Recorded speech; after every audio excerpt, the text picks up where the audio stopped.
না, শত্রু identified, we are open, we are looking for শত্রু। কথায় বলে বাপেরও নাকি বাপ থাকে। পার্শ্ববর্তী যে দেশের ইশারায় এতদিন বাদুর নাচ নেচেছে শেখ হাসিনার সরকার, সেই দেশটির বুকে একসময় ভয় ধরিয়েছিল বাংলাদেশের একজন। তার কারণে বাংলাদেশের দিকে চোখ তুলে তাকানো তো দূরের কথা, সে সময় তার নাম শুনলেও হাঁটু কাঁপত পার্শ্ববর্তী দেশের দাদাদের।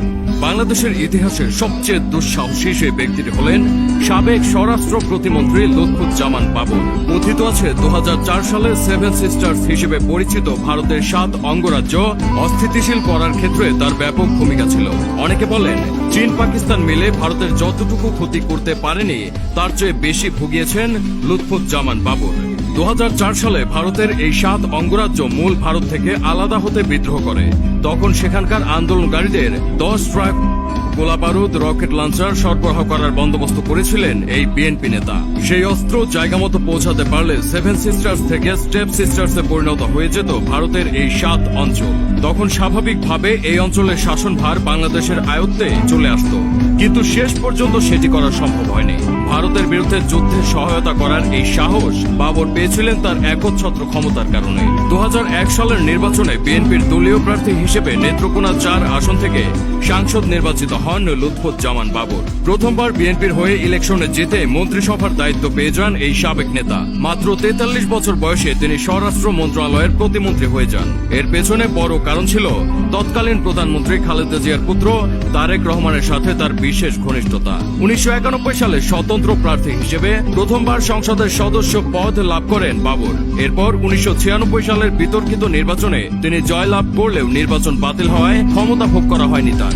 2001 সালের নির্বাচনে পুনরায় বিএনপির মনোনয়ন পাওয়ার আশায় তিনি তারেক রহমানের সাথে সখ্যতা করে তোলেন। প্রধানমন্ত্রী খালেদা জিয়াও তাকে প্রচুর স্নেহ করতেন। সেই সুযোগ কাজে লাগিয়ে তিনি মন্ত্রিসভার পদ বাগিয়ে নেন এবং অল্প সময়ের মধ্যেই ক্ষমতার কেন্দ্রবিন্দুতে চলে আসেন। ক্ষমতা প্রয়োগের ক্ষেত্রে তিনি কিছু পূর্ণ মন্ত্রীকেও ছাড়িয়ে যান।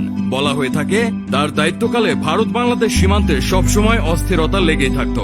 ভারত একটি করলে পাল্টা দুটি ছুটত বিজিবি। তার সময়ে বাংলাদেশের সাহস হারে হারে টের পেয়েছিল ভারত। পরিস্থিতি স্বাভাবিক করার জন্য ভারত বাংলাদেশ সরকারকে আহ্বান করলেও আপোষ করতে নারাজ ছিলেন বাবর।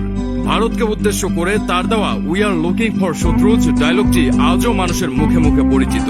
তার কারণে ভারতের সাথে বিএনপি সরকারের সম্পর্কে সে সময় বৈরিতা দেখা দিয়েছিল। দেশের ভিতরে দুর্নীতিবাজ ও মনেও সবসময় হার্ড লাইনে ছিলেন প্রতিমন্ত্রী বাবর।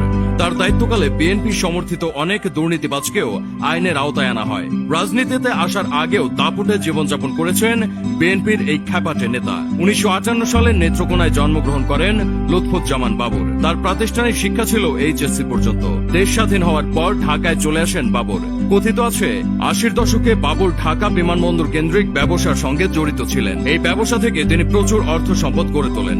2008 সালে আওয়ামী লীগ ক্ষমতায় আসলে তাকে একাধিক মামলার আসামি হিসেবে অভিযুক্ত করা হয়। 21 আগস্টের গ্রেনেড হামলায় জড়িত থাকার দায়ে 2018 সালে তাকে মৃত্যুদণ্ড দেওয়া হয়। 2004 সালে ধরা পড়া 10 ট্রাক অস্ত্রের চালান মামলায়ও তাকে ফাঁসির দণ্ড দেওয়া হয়।